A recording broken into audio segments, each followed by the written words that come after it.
Hi, this is Judy from Fox Cities Quilt Company, and this is Sunday from the Sewing Room. Tonight I'm going to talk to you about how to make your squares nice and flat, or your project nice and flat.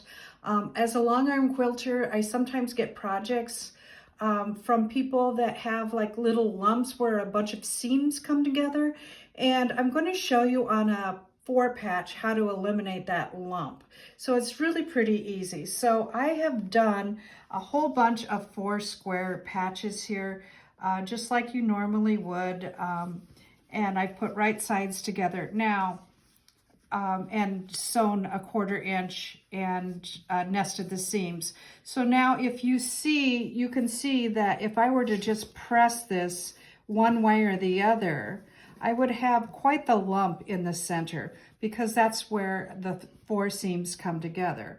So you can also see it on this one pretty clearly. You can see the lump. And when a long armer goes over that, it does 2 things. It could distort it there when you go over that with stitches, or if you happen to go around it, it will look like your project has a little pimple. So what I've done here is on these, I've made these smaller. I have pressed them just right so that there isn't a huge amount of fabric there, so that it doesn't have a big lump. And here is the bigger one. I can show you that I have done that so that it lays much flatter and it irons flatter, and you're not going to have all of this huge lump. So let me show you how I've done that. Okay, so on any one of these squares, and let me get some of these stitches away so that you can see it. You can see that there are a couple of little stitches on each side of here in the seam allowance. And what I like to do is I like to come along and just take out those couple stitches with the tip of my seam ripper, and they come out really, really easy. It's not a big deal. Like I said, it's just 2 stitches. And I know that you might think that this is kind of tedious to do, but it's kind of worth it, because your projects are going to look so much better.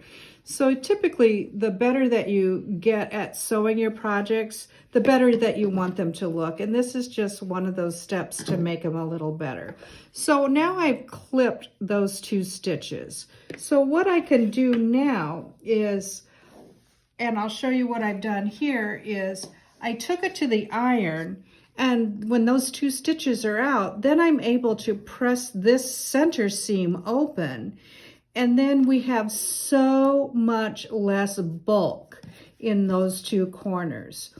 So it's really fast. It's really simple. I know it seems tedious, but you know, if you have a whole bunch of 4 patches that you've done, just take them and sit by the TV and take those couple of stitches out, and then later you can go and you can sew them. So that's my tip for today, is nice flat 4 patches. Thanks for coming, and we'll see you at the shop. Bye-bye.